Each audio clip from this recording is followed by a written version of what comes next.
A trucker pulls over for a stray German Shepherd on the highway. Her body thin, her steps unsteady, but her eyes filled with a desperate purpose. He takes her in for the night. But something isn't right.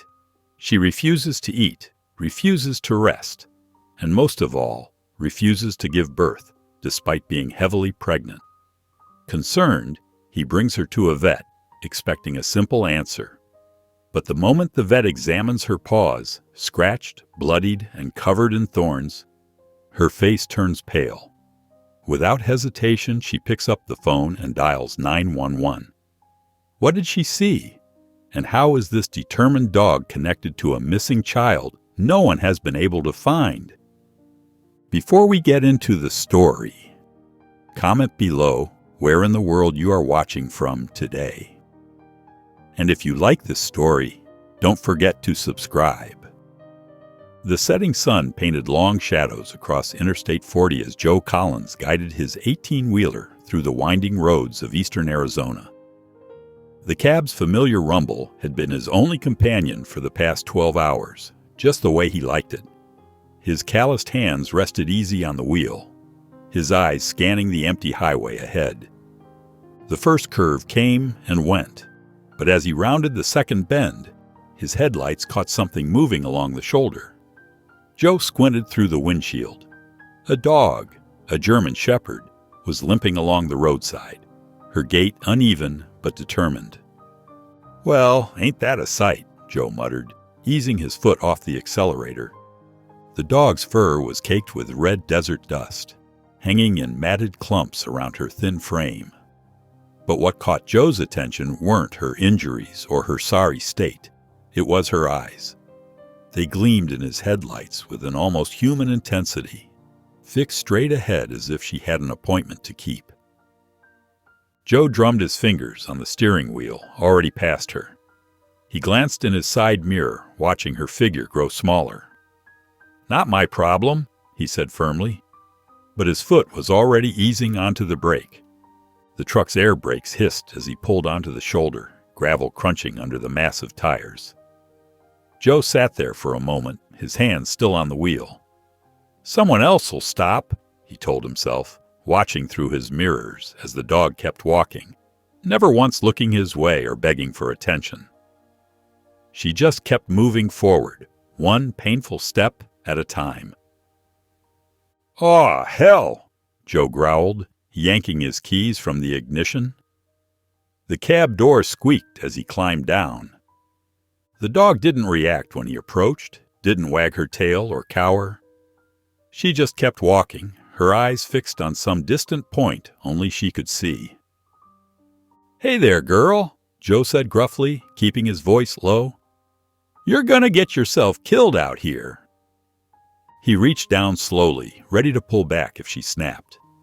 But she allowed him to scoop her up, her body tense but not struggling.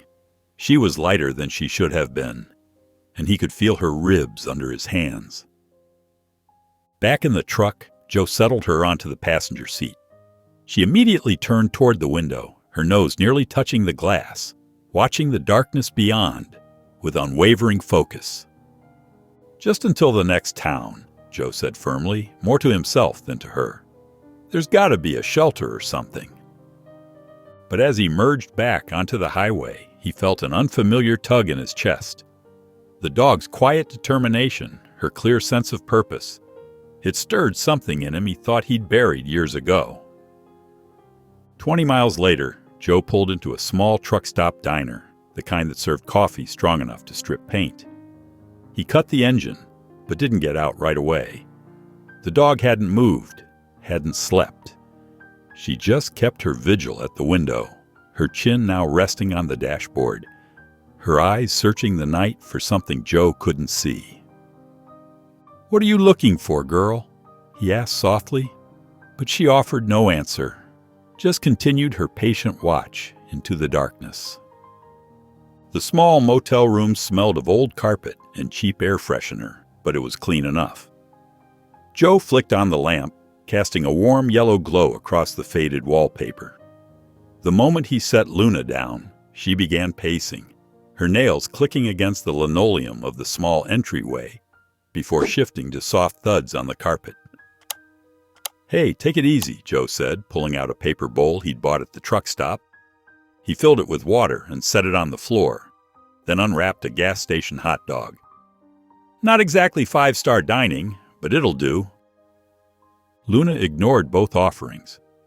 She moved from the window to the door and back again, her movements growing more agitated with each pass. Her ears twitched at every sound from the parking lot, and her eyes never stopped moving. Joe sank onto the bed, pulling an old wool blanket from his duffel bag. The blanket had been with him for years, picked up at some truck stop in Wyoming. As he shook it out, something about Luna's collar caught his eye, a bit of fabric stuck in the buckle. "Come here a second, girl," he called softly. To his surprise, she paused her pacing and approached, though her body remained tense. Joe reached out slowly, careful not to startle her. His fingers worked at the tangled material until it came free. It was a sock, a tiny one, barely bigger than his palm. The kind meant for a small child's foot. The blue and white striped pattern was barely visible under a layer of dirt. And when Joe brought it to his nose, he caught the musty smell of wet earth and rain. His stomach clenched. The sock wasn't there by chance. This wasn't just some stray dog. Luna had been with someone small, someone who needed her. "Someone's out there, huh?" Joe murmured, turning the sock over in his hands. At his words, Luna's head snapped up. For the first time since he'd found her, she met his eyes directly. The intensity in her gaze made his breath catch. Then she let out a low, mournful whine that seemed to fill the whole room. Joe couldn't sleep that night. The thin motel mattress creaked every time he turned, and the hum of the old air conditioning unit couldn't drown out Luna's restless movements. She'd finally laid down near the door, but her sleep was anything but peaceful. Every few minutes she'd whimper, her legs twitching as if she was running. Once, she let out a soft bark that sounded almost like a sob. Rolling onto his back, Joe stared at the water-stained ceiling. The sock lay on the nightstand where he'd placed it, a small shadow in the dim light filtering through the curtains. Questions kept circling in his mind, each one leading to another, none with answers he liked. Tomorrow, he decided. Tomorrow he'd start asking questions. Tomorrow he'd find out what had happened to make a well-trained dog end up alone on a desert highway. Tomorrow he'd find some answers. The morning sun cast long shadows across the parking lot as Joe pulled his truck into the Valley View Veterinary Clinic. It was a small brick building with cheerful flower boxes in the windows, standing out among the dusty storefronts of the small town's main street. Luna sat rigid in the passenger seat, her eyes darting between Joe and the building. He noticed she was breathing harder than usual, her sides heaving slightly with each breath. The bell above the door chimed as they entered. Behind the front desk, a young receptionist looked up, her welcoming smile faltering slightly as she took in Joe's weathered appearance and Luna's disheveled state. "Can I help you?" she asked, her tone carefully neutral. "Found this dog on the highway," Joe explained, his gruff voice filling the quiet waiting room. "Something's not right with her." Before the receptionist could respond, a door opened and a woman in scrubs appeared. Her gray hair was pulled back in a neat bun, and kind wrinkles creased the corners of her eyes. "I'm Dr. Michaels," she said, studying Luna with professional interest. "Bring her on back." In the exam room, Luna allowed the vet to examine her, though her body remained tense. Dr. Michaels moved with gentle efficiency, speaking softly to Luna as she worked. When she pulled out the ultrasound machine, Joe's eyebrows rose in surprise. "As I suspected, Doctor," Michaels murmured, moving the wand across Luna's belly.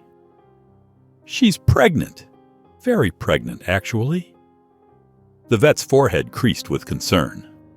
"She should have gone into labor by now." Joe watched as Dr. Michaels carefully examined Luna's paws, noting the scratches and embedded thorns. She cleaned a nasty wound on Luna's side, clicking her tongue sympathetically. "This dog has been running for miles," she muttered, more to herself than to Joe. "Not just wandering, running, like she had somewhere to be." Joe's stomach tightened as he thought of the sock tucked in his jacket pocket. The way Luna refused to rest, her constant vigilance, her determined staring out the truck windows, it all added up to something he didn't want to consider. Dr. Michael straightened up, fixing Joe with a penetrating look. "Where exactly did you find her?" The question hung in the air. Joe reached into his pocket and pulled out the small, dirty sock, placing it on the metal exam table. Dr. Michael stared at it, then at Luna, whose ears suddenly perked up at the sight of it.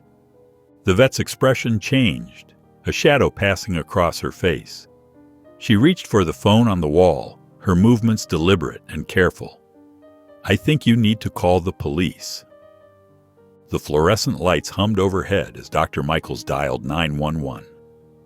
Joe stood in the corner of the exam room, his calloused hands shoved deep in his pockets. His heart thumped against his ribs, though he couldn't explain why he felt so anxious. "Yes, emergency services?" "This is Dr. Michaels at Valley View Veterinary Clinic," she spoke clearly into the receiver. "I have a man here who found a stray dog.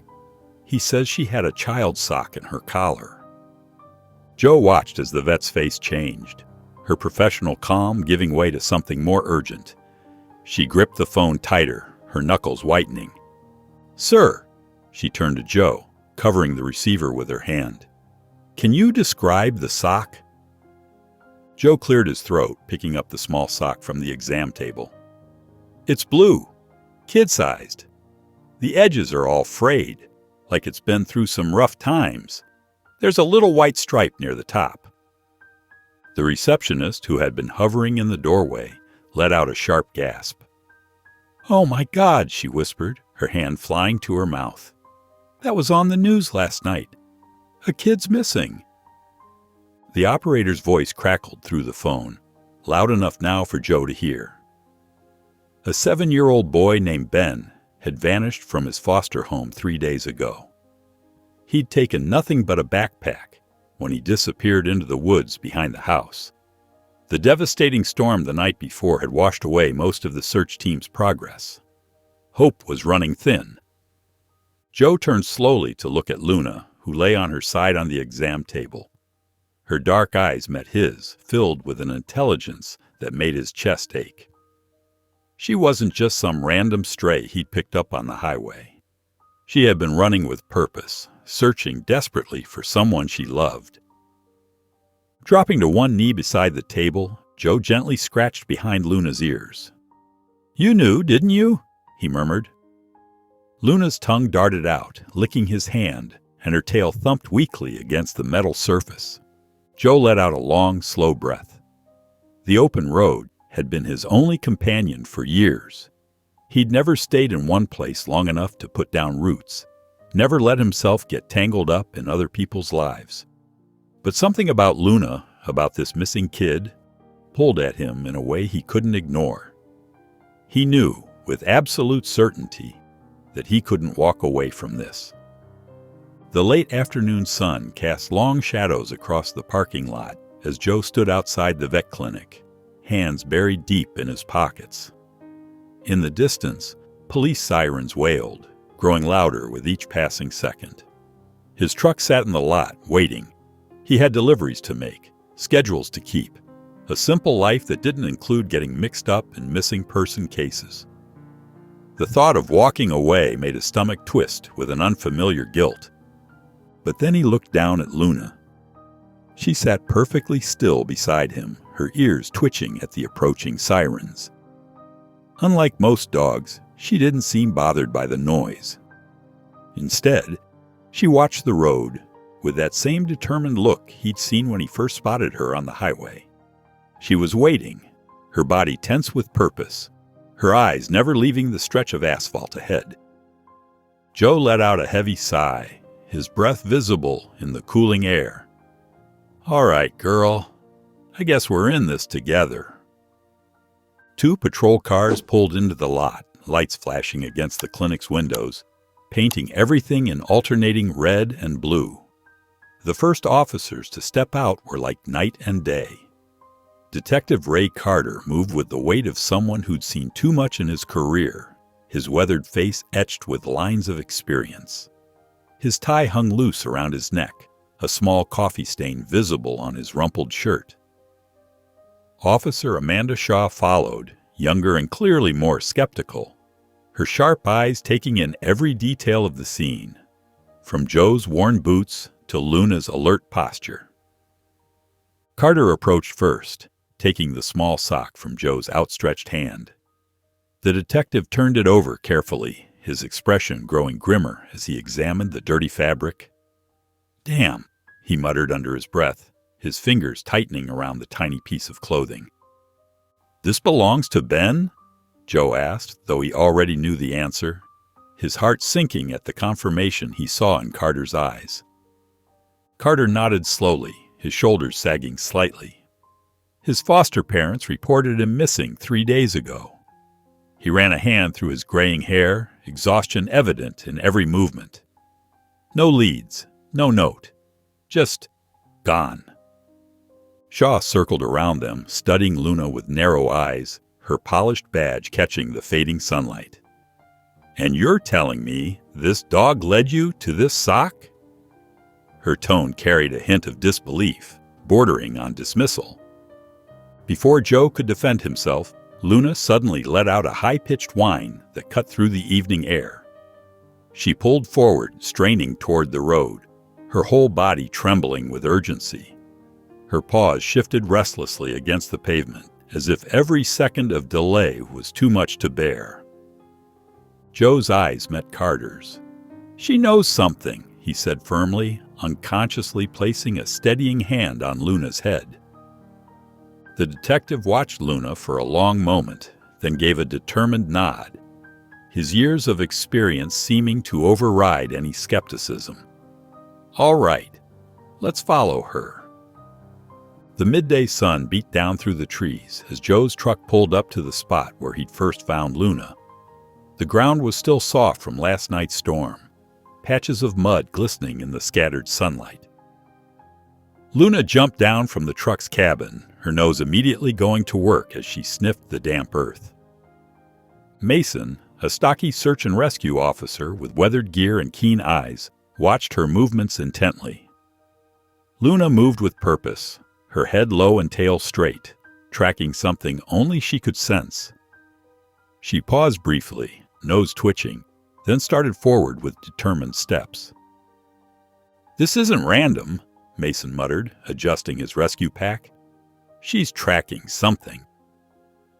They followed Luna as she led them away from the highway and into the dense woods. The trees grew thicker here, their branches creating a natural canopy that filtered the harsh sunlight.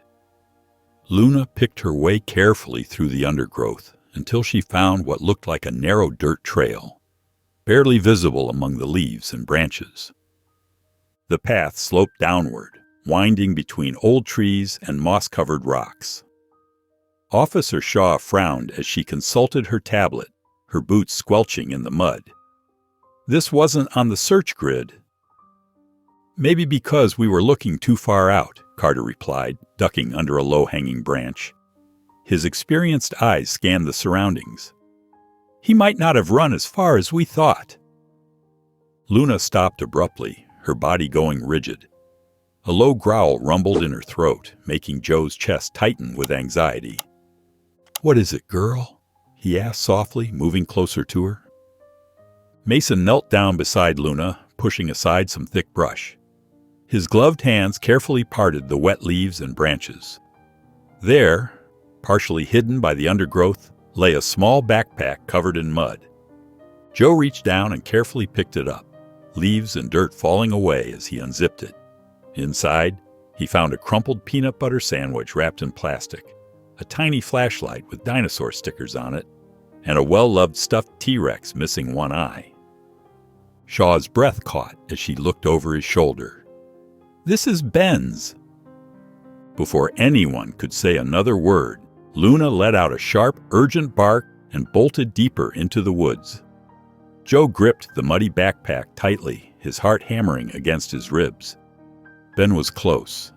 The forest grew darker as heavy clouds rolled in, casting shadows between the trees.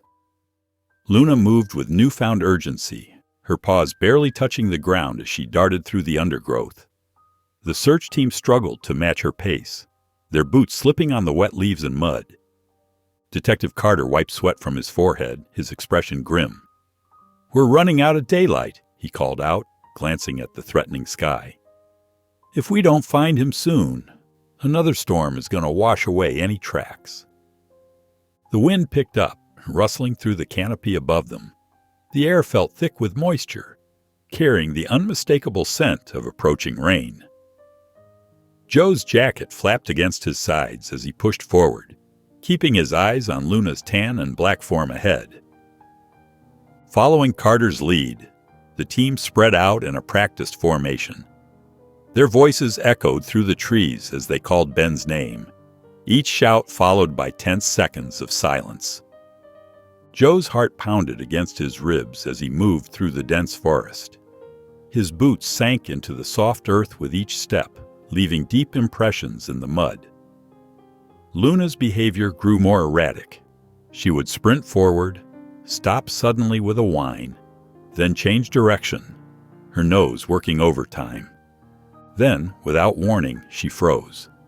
Her entire body went rigid, ears perked forward, tail straight as an arrow.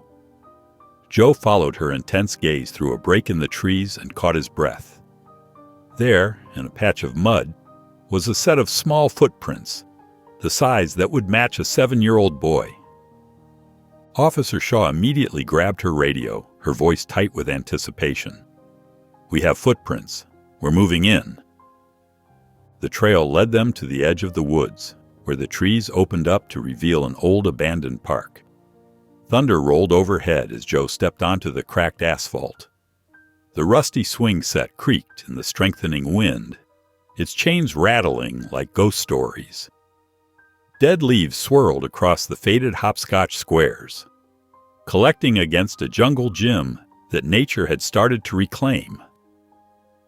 In the heavy silence between thunderclaps, Joe heard it, a small, trembling voice from beneath the metal slide. "Luna!"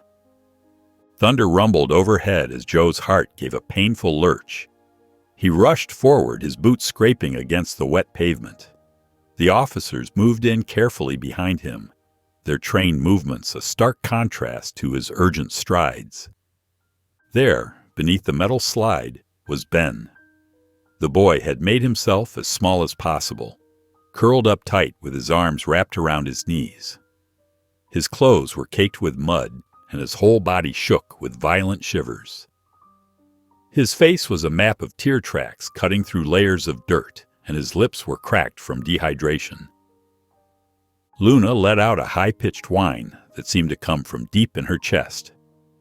She crawled forward on her belly, her pregnant form moving carefully until she could press her wet nose against Ben's arm. The moment she touched him, the boy's eyes filled with fresh tears. Ben threw his arms around Luna's neck, burying his face in her matted fur. His voice came out as barely more than a whisper, muffled against her coat. "She found me," he said, his words trembling like autumn leaves.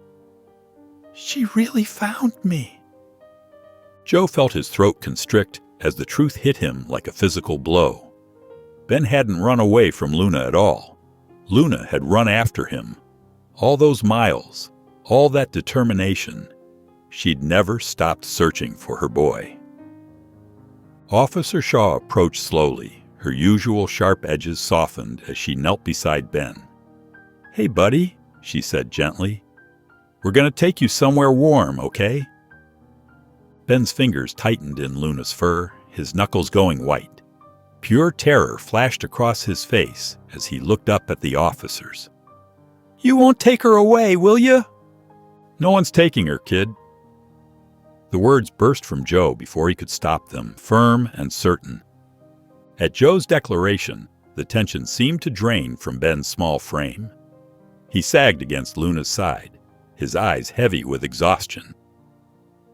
Detective Carter stepped away to radio for medical assistance, his voice carrying on the wind.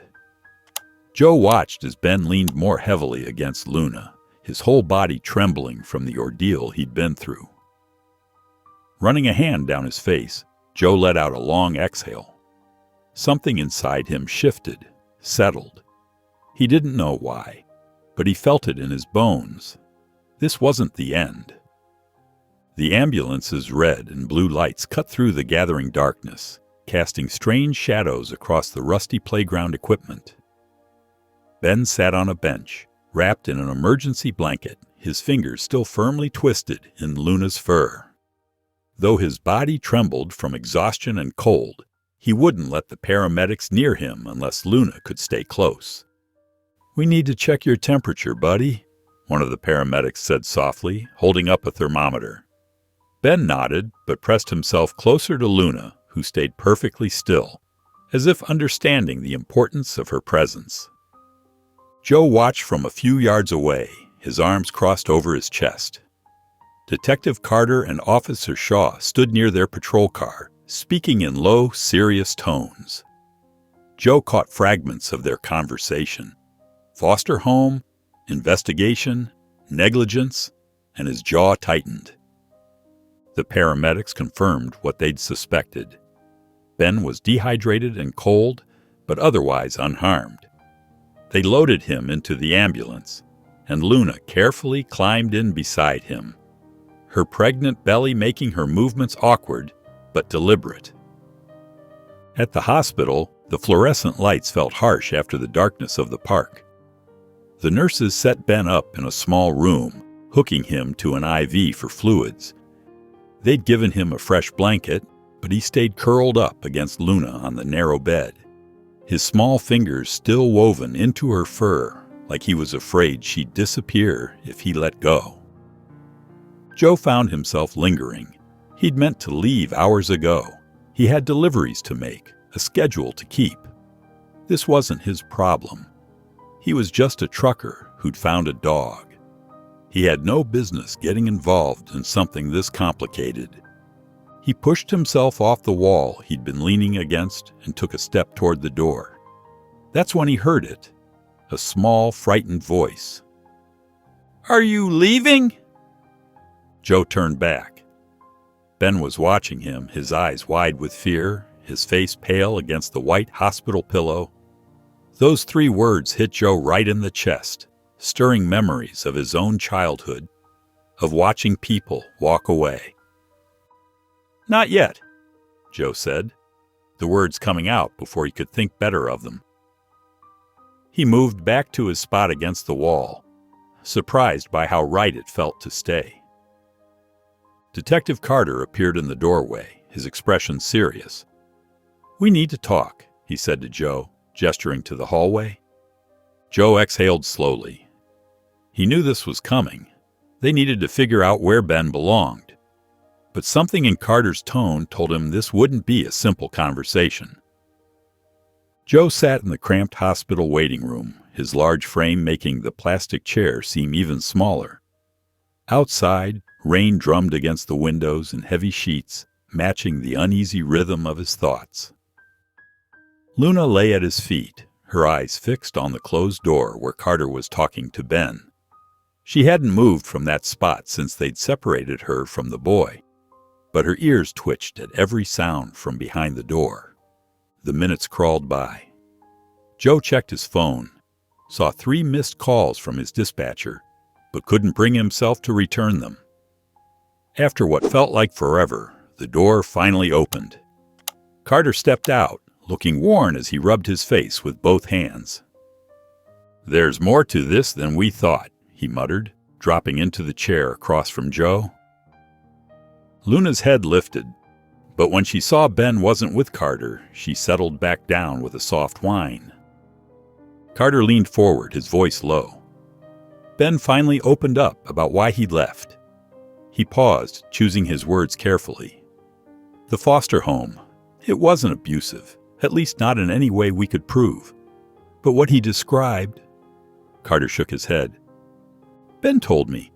They never hurt me. Carter's voice softened, mimicking Ben's words. They just didn't care if I was there or not. Joe's stomach clenched. The words hit too close to home, bringing back memories of his own childhood, of empty rooms and hollow hellos, of being a ghost in his own home. He'd spent most of his life being invisible, and here was this kid going through the same thing. What happens now? Joe asked, his voice rougher than usual. Carter sighed, his shoulders sagging. Social services will try to place him somewhere better. But he left the sentence hanging, and Joe knew what he wasn't saying. Better didn't always mean good. Joe looked down at Luna, who had pressed herself against his leg. She'd been Ben's only constant, the only one who'd never given up on him. And maybe, Joe realized, she'd been just as alone before finding Ben. Two lost souls who'd found each other. When they finally let Ben see Luna again, the boy's entire face lit up. The change was stunning, like someone had flipped a switch, turning a shadow into sunlight. Luna carefully climbed onto his bed, and Ben wrapped his arms around her neck, burying his face in her fur. Joe watched them, feeling something shift inside his chest. He should feel relieved that his part in this was over. Instead, for the first time in years, he felt restless, unsettled. And as he watched Ben with Luna, a thought crept into his mind that he wasn't ready to face. Maybe he wasn't supposed to walk away from this. The group home loomed before them, a plain brick building with neat flower beds that couldn't quite hide its institutional nature. Joe's truck sat idle in the parking lot as he helped Ben out of the passenger seat, Luna jumping down after them. The boy's small backpack seemed too light for someone whose whole life was supposedly inside it. As they approached the entrance, Ben's fingers tightened around Luna's leash until his knuckles turned white. His steps got slower and slower until he finally stopped completely. "Please don't take her," he whispered, his voice cracking. His eyes welled up with tears as he pressed his face into Luna's fur. She nuzzled him gently, her tail drooping. Inside, the fluorescent lights cast a harsh glow over everything. The walls were a pale yellow, decorated with children's artwork that somehow made the place feel even lonelier. Joe felt like a giant in the small office, perching awkwardly on a chair that creaked under his weight. Ms. Fields, the caseworker, sat behind her desk reviewing Ben's file. She was middle-aged with kind eyes that had seen too much. "He's been moved around a lot," she explained, her voice gentle but matter-of-fact. "Most people don't want older kids." Joe's jaw clenched. The words hit him like a physical blow. Ben wasn't even 8 yet. How could anyone consider him too old to be wanted? He thought of the empty look in Ben's eyes when he described his last foster home, how he'd said they didn't care if he was there or not. Standing up, Joe felt the weight of the situation pressing down on him. He needed to get back on the road. He had deliveries to make, a life to return to. This wasn't his problem to solve. He was halfway to the door when Ben's small voice stopped him dead in his tracks. "Will you visit?" Joe turned around slowly. Ben stood there, looking smaller than ever in the sterile hallway, his hand still clutching Luna's leash. His eyes held a mixture of hope and fear that made Joe's chest ache. No one had ever asked Joe to visit before. No one had ever wanted him to come back. He opened his mouth, closed it, then finally found his voice. "Yeah, kid, I'll visit." Walking out to his truck felt like moving through molasses. Each step was harder than the last. Luna padded alongside him, but she kept looking back at the building, letting out soft, mournful whines. Joe sighed heavily, rubbing a hand down his face. "I know, girl. I know." The words came out rough and tired. Neither of them was ready to say goodbye. The 18-wheeler rumbled down the interstate as the sun climbed higher in the sky. Joe gripped the steering wheel, his knuckles white against the worn leather. Luna sat in the passenger seat, her nose pressed against the window, watching the world blur past. The familiar hum of tires on asphalt used to bring Joe peace. It was his lullaby, his constant companion on lonely nights. But now the sound felt hollow, like something was missing. His eyes kept drifting to the rearview mirror, as if expecting to see the brick building of the group home still behind them. At every rest stop, Joe found himself pulling out his phone, checking for missed calls or messages from Detective Carter. Each time, he'd shake his head and stuff the phone back in his pocket. "Not my problem," he'd mutter, but the words rang false, even to his own ears. By mid-afternoon, Joe pulled into a truck stop for fuel and coffee. Luna followed him inside, her nails clicking against the linoleum floor. While waiting in line, he absently reached into his pocket and pulled out one of the dog treats he'd started carrying. "Here," he said, tossing it to Luna. She caught it mid-air, but instead of eating it right away, she just watched him with those knowing eyes. "You really got me into something this time," he muttered, running a hand through his hair. Luna tilted her head, then padded over to where he sat on a bench. She rested her head on his lap, looking up at him with those deep brown eyes that seemed to see right through him. Joe sighed, scratching behind her ears. "Don't look at me like that," he said softly. "You know I won't last a week without checking on him." Back in the truck, Joe sat in the parking lot, his phone in his hand. Carter's number was already pulled up on the screen. His thumb hovered over the call button as trucks rumbled past, their engines a distant thunder. Luna whined softly beside him. Yeah, I hear you," Joe said, and finally pressed dial. The phone rang 3 times before Carter picked up. "Yeah, it's Joe," he said, his voice gruff. "Listen, how's the kid doing?" The moment Carter began to speak, Joe felt something shift inside him, like a key turning in a lock. There would be no going back to his old life, no pretending this hadn't changed everything. He knew it as surely as he knew the road beneath his wheels. Joe's truck idled in the parking lot of the group home, its engine ticking as it cooled. Through the windshield, he studied the brick building with its neat rows of windows, each one reflecting the afternoon sun. His fingers drummed against the steering wheel, a nervous rhythm he couldn't quite control. "Just checking in," he muttered to himself, though the words felt hollow. Luna sat in the passenger seat, her tail thumping against the worn leather. Her ears were perked forward, and her eyes hadn't left the building since they'd pulled up. Joe exhaled slowly, his breath fogging the cool air inside the cab. "All right, girl, let's go see the kid." Inside, the fluorescent lights hummed overhead, casting a harsh glow on the institutional green walls. A staff member looked up from the front desk, surprise clear on her face. Her nameplate read Sarah. "Oh," she said, blinking at Joe and Luna. "You're back." Joe shifted uncomfortably. "Yeah, just thought we'd stop by." Sarah's expression softened. "Most people don't come back," she said quietly, almost to herself. She gestured down the hallway. "Ben's in the common room." They found Ben in a corner of the large room, curled into himself with his knees pulled tight against his chest. He looked smaller somehow, more fragile than Joe remembered. Other kids played nearby, their voices echoing off the walls. But Ben sat alone, separated by an invisible barrier. The moment Luna's paws clicked against the linoleum floor, Ben's head snapped up. His eyes widened, and the transformation was immediate. His whole face lit up like someone had flipped a switch, the sadness melting away. "You came?" Ben whispered, his voice filled with wonder. He uncurled himself, reaching out instinctively for Luna.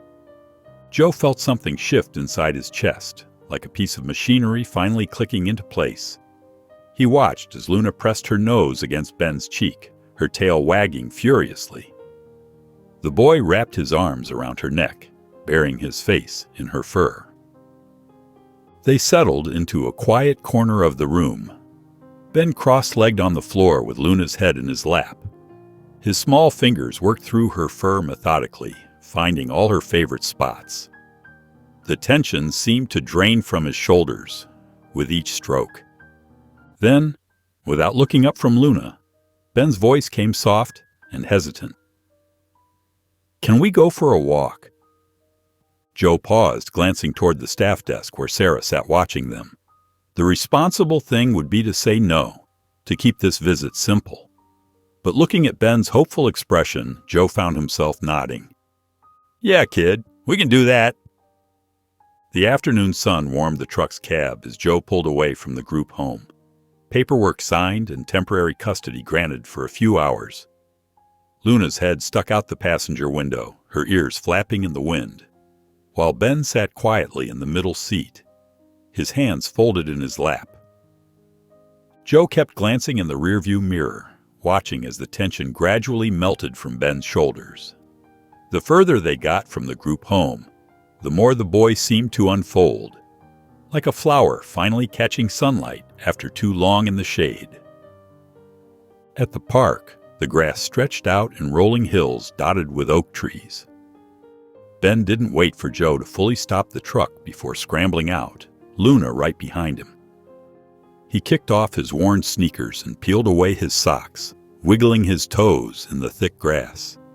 Standing there with his eyes closed and arms spread wide, Ben looked like he was trying to absorb every sensation. The spring breeze ruffled his hair as Luna circled him, her tail wagging with infectious joy. Joe settled onto a nearby bench, crossing his arms as he watched them. The kid moved with an easy grace in the open space, nothing like the tense, curled-up boy from the group home. "So?" Joe cleared his throat. "You like being outside, huh?" Ben nodded, his eyes still closed as he swayed slightly in the breeze. "Feels like I can breathe." Joe studied him carefully. The afternoon light caught the determination in Ben's jawline, the quiet strength in his small frame. Here was a kid who'd been dealt a rough hand, but hadn't given up. He wasn't meant to be locked away in some sterile group home. He needed space to grow, someone to stand in his corner. When the sun began to dip lower in the sky, Joe reluctantly announced it was time to head back. Ben didn't argue or throw a tantrum like most kids his age might. He just nodded, slipped his shoes back on, and climbed into the truck without complaint. The drive back was quiet, with only the sound of the engine and Luna's gentle panting filling the cab. As they pulled up to the group home's entrance, Ben's small voice broke the silence. "Will you come back again?" Joe's hands tightened on the steering wheel. "Yeah, kid, I'll be back." That night, Joe tossed and turned in his small apartment bedroom, the events of the day playing through his mind. Luna's restless pacing pulled him from his half-sleep, her nails clicking against the linoleum floor in an endless pattern. "What now, girl?" Joe mumbled, rubbing his face as he switched on the bedside lamp. Luna stood in the doorway, her sides heaving slightly. In the dim light, Joe noticed how she kept shifting her weight. Her eyes filled with an urgent intensity he recognized. Then it hit him. Her breathing, her restlessness, the way she kept looking at him expectantly. "Oh," he said, suddenly wide awake. "It's time." He scrambled for his keys and phone, his heart racing as he helped Luna into the truck. The streets were empty at this hour, streetlights casting long shadows as they rushed to the emergency vet clinic. Luna whined softly in the passenger seat, but her eyes remained steady and calm, the same determined look she'd had when searching for Ben. The vet clinic's fluorescent lights were harsh after the darkness outside, The staff worked quickly, their movements efficient and gentle as they helped Luna through her labor. Joe stood nearby, his throat tight with worry as he watched. One by one, 6 tiny puppies entered the world. Each one made Joe's breath catch. So small, so perfect. Luna knew exactly what to do, carefully cleaning each puppy and nudging them close to her warmth. Her motherly instincts took over naturally, as if she'd been preparing for this moment all along. The vet smiled as she watched Luna tend to her new family. She's a good mom. Joe nodded, unable to take his eyes off the scene. Luna's gentle dedication to her puppies stirred something deep inside him. For the first time, he wondered if he could be that kind of protector too, if he could provide the same unwavering care and safety that Luna gave so freely.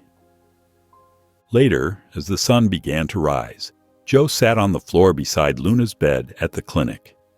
Her puppies nursed contentedly while he stroked her fur, his mind wandering to Ben, sitting alone in that group home. Without overthinking it, he pulled out his phone and found Carter's number. His fingers trembled slightly as he pressed dial. Carter picked up on the 3rd ring. "Hey," Joe said, his voice rough with emotion. "What would it take for me to get custody of Ben?" Carter's sigh crackled through the phone line, heavy with the weight of experience. "You serious about this, Joe?" Joe watched Luna tenderly nudging one of her puppies closer to her belly, her movements gentle and purposeful. The tiny creature squirmed, pink and helpless, finding its way to nurse alongside its siblings. His throat felt tight, constricted with emotions he wasn't used to feeling. "I don't know," he admitted, his voice rough with uncertainty. "But I know I can't just leave him there." The silence on the other end of the line stretched out like an endless highway. When Carter spoke again, his tone was careful, measured, like someone handling fragile evidence. "Look, I need to be straight with you. Social services isn't going to hand a kid over to a long-haul trucker with no parenting experience. They'll look at your lifestyle. Always on the road, no fixed schedule, no support system. It won't work." Joe's jaw clenched, a muscle twitching beneath the stubble. "What if I change things? Settle down?" The words surprised him as they came out, but they felt right, like pieces of a puzzle finally clicking into place. Luna looked up at him, her dark eyes wise and steady, reflecting an understanding that seemed almost human. One of the puppies let out a tiny squeak, high-pitched and needy, and she immediately turned her attention back to her babies, licking the smallest one's head with gentle, maternal strokes. "You do that?" Carter asked, disbelief coloring his voice. "Give up the road?" "Maybe it's time," Joe said quietly, watching the small family before him. "Maybe. Maybe this is why Luna found me in the first place." Carter was silent for a long moment, the kind of silence that spoke volumes. When he finally spoke, his words made Joe's chest tighten with their truth. "If you're serious, you're going to have to prove it. Not just say it, show it. These kids, they've heard plenty of promises. They need action." Joe stared at the puppies nestled against Luna's warm body, their tiny forms rising and falling with each breath. They were so small, so dependent on their mother, trusting her completely for everything they needed, just like Ben needed someone to depend on. For the first time in his life, he felt like he was standing at a crossroads, the weight of the decision pressing down on his shoulders. And for the first time, he knew exactly which road he wanted to take, even if it meant leaving behind everything familiar. Joe sat on the edge of his bed, watching the puppies snuggled against Luna's warm body. Their tiny forms rose and fell with each breath, completely at peace in their mother's care. He envied their simple existence. No doubts, no fears, just pure trust and love. Luna lifted her head, her brown eyes fixed on Joe with that knowing look she seemed to have mastered. "You think I can do this, huh?" Joe muttered, running a hand through his hair. Luna just blinked at him, but somehow her steady gaze felt like an answer. She'd known exactly what to do when her puppies came. Maybe some things just came naturally when you cared enough. That night, Joe stood at his apartment window, staring down at his rig parked in the lot below. The massive truck gleamed under the streetlights, familiar and comforting. It had been his home, his sanctuary, his way of staying free and unattached. He'd lived his whole life on the road, never letting anyone or anything tie him down. But for the first time in his life, Joe wanted to stay put. The thought should have terrified him, but somehow it didn't. Instead, it felt like finally coming home. Joe sat across from Ms. Fields in her cramped office, feeling oversized in the small visitor's chair. The social worker's desk was covered in neat stacks of files, and she pulled Ben's folder from one of them with practiced efficiency. "Mr. Carter said you were interested in fostering Ben," she said, her tone carefully neutral as she flipped through the paperwork. Her glasses caught the fluorescent light as she studied the documents. Joe shifted in his seat, his hands resting on his knees. "Yeah, I want to do it right." Ms. Fields looked up at him, her expression professional but guarded. She'd seen too many people make promises they couldn't keep. She pulled out a thick packet of forms and began laying out the requirements, her voice steady and matter-of-fact. "You'll need a stable home, not just an apartment, but somewhere Ben can truly settle in. A bedroom of his own, space to play, a proper kitchen." She ticked off each point on her fingers. "You'll need a steady job with regular hours. Children need routine, Mr. Collins. Long-haul trucking won't work." Joe nodded, taking mental notes. His savings could cover a down payment on a small house. Maybe he could switch to local routes or find something else entirely. "There are mandatory parenting classes," Ms. Fields continued. "Background checks, home studies, regular visits from me." She paused, making sure Joe was following along. Then her expression softened slightly, and she leaned forward. "But there's something else you need to understand, Mr. Collins. Ben's had multiple failed placements. People who meant well, but weren't prepared for the commitment." She met Joe's eyes directly. "If you take him in, it has to be permanent. He can't handle another disappointment." The weight of her words settled heavy in Joe's chest. He looked at the stack of paperwork on her desk, applications, background check forms, financial statements. This wasn't like picking up a hitchhiker or helping a stray dog. This was promising to be someone's father. Forever. That evening, Joe drove his truck past the group home, slowing down as he approached. The building looked cold and institutional in the growing darkness, nothing like a real home. He parked across the street, his hands gripping the steering wheel as he stared at the windows, wondering which one was Ben's. The enormity of what he was considering pressed down on him. One wrong move, one moment of doubt, and he could hurt that kid worse than anyone before him. Joe took a deep breath, then stepped on the gas. As the group home disappeared in his rearview mirror, he pointed his truck toward home. Tomorrow, he would start making changes. Joe's fingers hovered over his phone the next morning, his heart beating a little faster than usual. Luna watched him from her bed, where her puppies were nursing contentedly. Taking a deep breath, he dialed the familiar number. Hank picked up on the second ring. "Joe, you're not calling to quit, are you?" His boss's hearty laugh crackled through the speaker.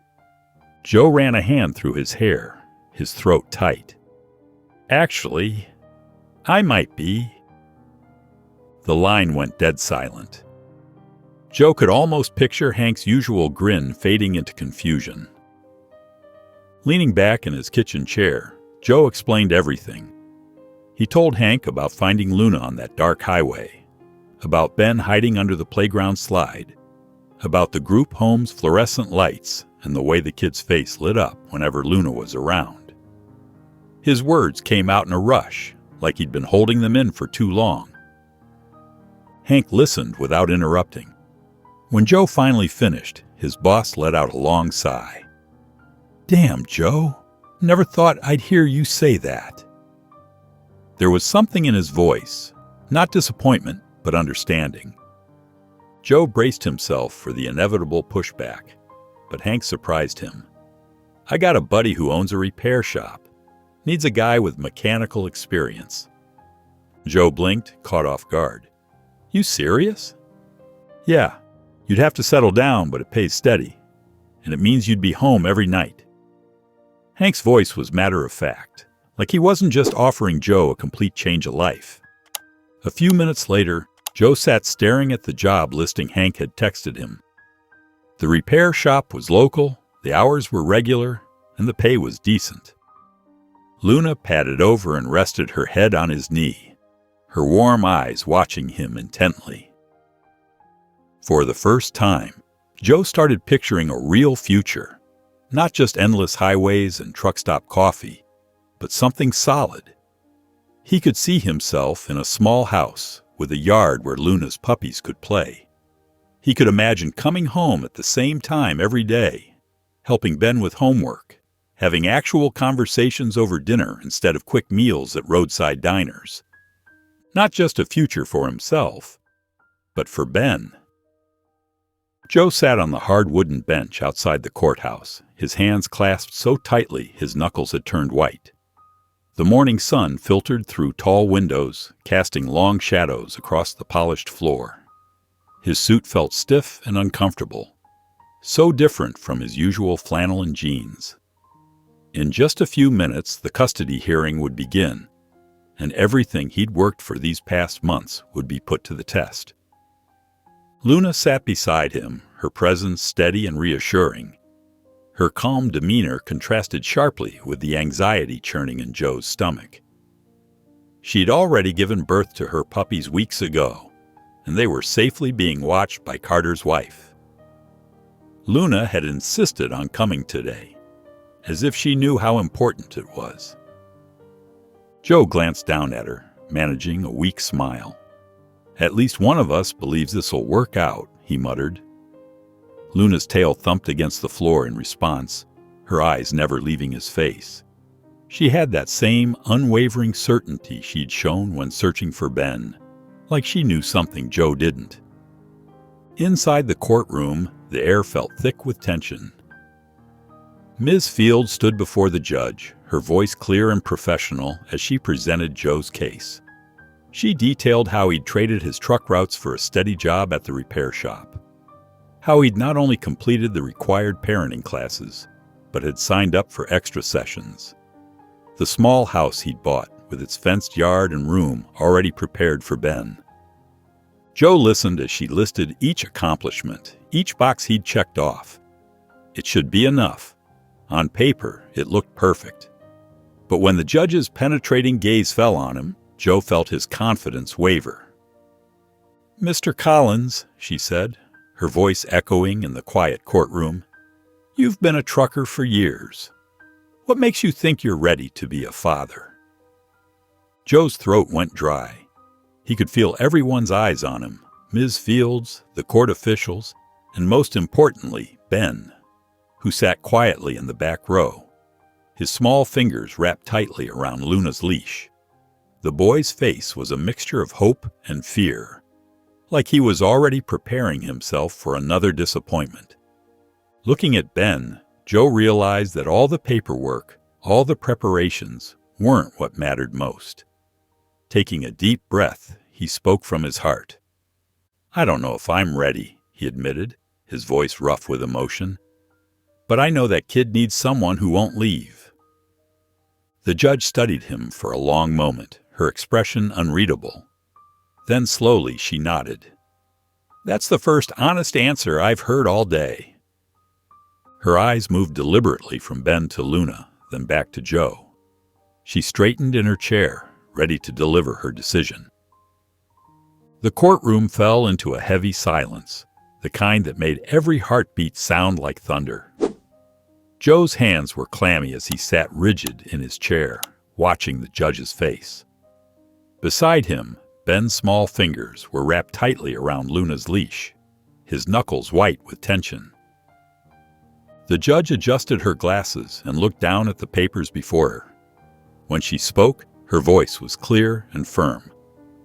I am granting temporary custody of Benjamin Parker to Joseph Collins for a 6-month probationary period.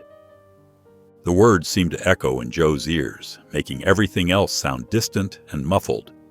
He barely registered the additional legal terms and requirements the judge continued to list.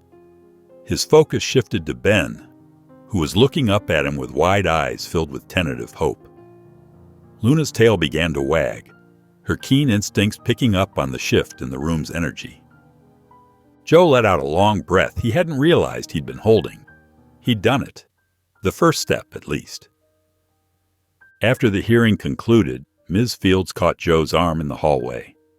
Her expression was serious as she pulled him aside, her clipboard clutched to her chest. This isn't permanent yet, she reminded him, her voice low and firm. You'll have home visits, parenting assessments. If anything seems unstable, Ben goes back into the system. Joe nodded solemnly, taking in the weight of her words. I get it, but I'm not going to screw this up. His voice carried a determination he'd never felt before. Ben, who had been standing nearby with Luna, overheard the exchange. He stepped closer, tugging gently on Joe's sleeve. His voice was small but hopeful when he asked, You mean I can stay? Joe knelt down, bringing himself to Ben's eye level. The fluorescent lights of the courthouse hallway cast shadows across their faces as he looked at the boy who'd somehow changed his entire world. Yeah, kid, you can stay.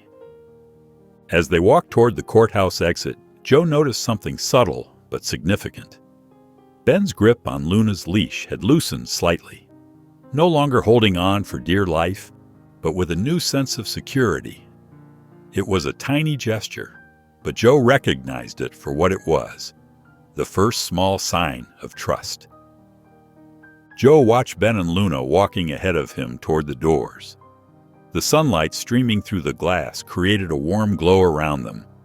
He didn't know exactly what the future looked like, but for the first time in his life, it felt like something worth fighting for. Joe pushed open the front door of his small house, stepping aside to let Ben enter first. The boy moved cautiously, his worn backpack clutched tightly against his chest as he took in his surroundings. The living room wasn't fancy, just a comfortable couch, a TV mounted on the wall, and a few framed photographs of landscapes Joe had taken during his years on the road. Through the window, his old truck sat in the driveway, like a faithful guardian. It's not much, Joe said, rubbing the back of his neck, but it's home. Ben nodded, his eyes scanning every corner of the room as if memorizing escape routes, a habit Joe recognized from his own days in foster care. Luna padded in behind them, her puppies safely settled in their pen in the corner of the living room. Joe led Ben down the short hallway to the spare bedroom. He'd spent the past week getting it ready. Fresh paint on the walls, new curtains, and a comfortable bed with blue sheets. It wasn't perfect, but he'd tried his best to make it feel welcoming. As Joe set up the small bed, Luna wandered in with her puppies following behind her like a tiny parade. They immediately curled up at the foot of the bed, making themselves at home. Joe watched as Ben's tense shoulders relaxed slightly at the sight. They'll keep you company, Joe said, gesturing to the puppies. He tried to keep his voice casual, not wanting to overwhelm the boy. Ben looked up at him, his fingers fidgeting with the straps of his backpack. You're not going to change your mind, are you? His voice was barely above a whisper, but the fear behind it was clear as day. Joe crouched down beside him, meeting his eyes. Nah, kid, you and me, we're in this together. He meant every word. For the first time since Joe had met him, Ben's lips curved into a small, genuine smile. It wasn't big or dramatic, but it was real, and that meant everything. Later that night, Joe walked quietly down the hallway to check on Ben. He stopped in the doorway, leaning against the frame with his arms crossed. The sight before him made his chest tight with an unfamiliar feeling. Ben was fast asleep, his small form curled up under the blankets. Luna lay stretched out beside him, her puppies nestled around them both like a protective barrier. The moonlight filtering through the window cast a soft glow over the scene, making it feel almost surreal. Joe stood there, watching his new family sleep. He might not know everything about being a father, far from it. But looking at Ben's peaceful face, he knew one thing with absolute certainty. Ben wasn't alone anymore. The weeks slipped by like mile markers on a highway. Joe found himself settling into a routine he never thought he'd have, making lunches, helping with homework, and working regular hours at the repair shop.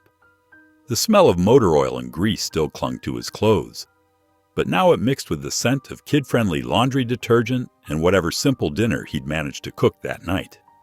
One crisp afternoon, Joe looked up from under the hood of a pickup truck he was working on when Ben walked into the shop after school. Something was wrong.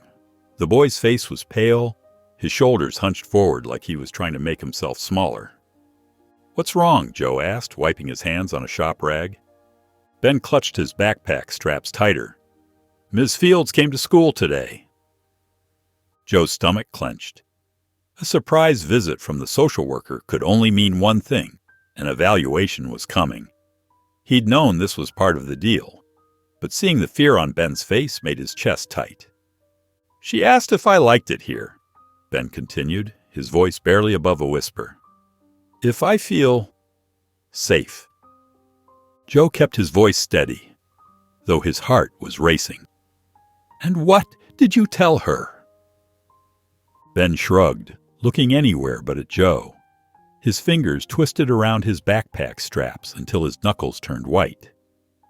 Joe set down his wrench and knelt in front of Ben, bringing himself to eye level. "Listen, kid, they're just making sure you're okay. No one's taking you away." That's what they always say. Ben's voice cracked slightly, and Joe felt something in his chest break. In that moment, Joe understood. Ben was still afraid. Despite everything they'd built together, some part of him was still waiting for the other shoe to drop, for Joe to decide he wasn't worth the trouble. Joe reached up and pulled off his worn trucker cap, the one that had seen thousands of miles and countless sunrises. He placed it gently on Ben's head, where it sat slightly too big. "This is my lucky hat," Joe said softly. "Had it for years. Never lost it once."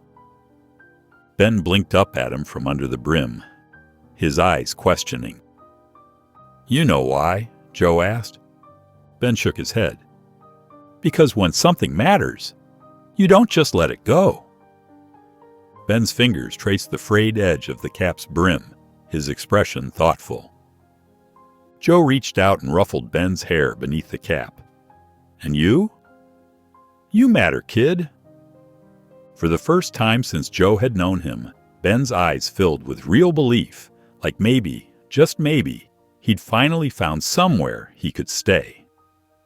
The fall morning was crisp as Joe stood in the courthouse for the second time, his heart hammering against his ribs.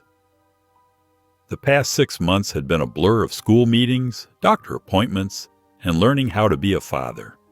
Now everything hinged on this moment. Ben stood beside him, his small fingers wrapped tightly around Luna's leash. Joe's old trucker cap still sat on his head, though it fit better now. Luna remained steady as always, her calm presence anchoring them both. The judge shuffled through the papers on her desk, reviewing reports from Ms. Fields, Ben's teachers, and the home visits. Each rustle of paper made Joe's throat tighter. Finally, she looked up, her eyes kind but serious. "Mr. Collins, these reports show remarkable progress. Ben's grades have improved, his counselor notes positive emotional development, and your home visits have been exemplary." Joe nodded, not trusting his voice. Ben pressed closer to his side. The judge turned her attention to Ben. "Benjamin, I have a very important question for you. Do you want to stay with Mr. Collins?" Ben didn't hesitate. His voice was clear and strong. "Yes." The judge's face softened into a smile. "Then let's make it official." Joe's hands tightened into fists at his sides as relief flooded through him. He'd done it. Really done it. Later that night, Joe and Ben sat cross-legged on their front porch, surrounded by Luna's puppies. They'd spent the evening writing out name tags for each one, knowing the families who would soon give them forever homes. "This one's definitely a Max," Ben said, carefully printing the name on a red tag. The smallest puppy wagged his tail as if in agreement. Joe watched Ben work, marveling at how natural this all felt now. The boy who'd once been so guarded now hummed as he wrote, completely at ease. Ben finished the last tag and looked up at Joe. "Do I get a name tag too?" Joe smirked, remembering the official papers they'd signed just hours ago. "You already got one, kid. It's just not on a collar." Ben's face lit up with a smile that could rival the sunset. He leaned against Joe's side, and Luna settled her head in Joe's lap with a contented sigh. Joe felt something settle in his chest. For the first time in his life, he didn't feel like a man just passing through. He felt like he was exactly where he was supposed to be. He was home. If you enjoyed the story of Luna, I handpicked this next story that you will love. Please don't miss this one. Click here to watch it.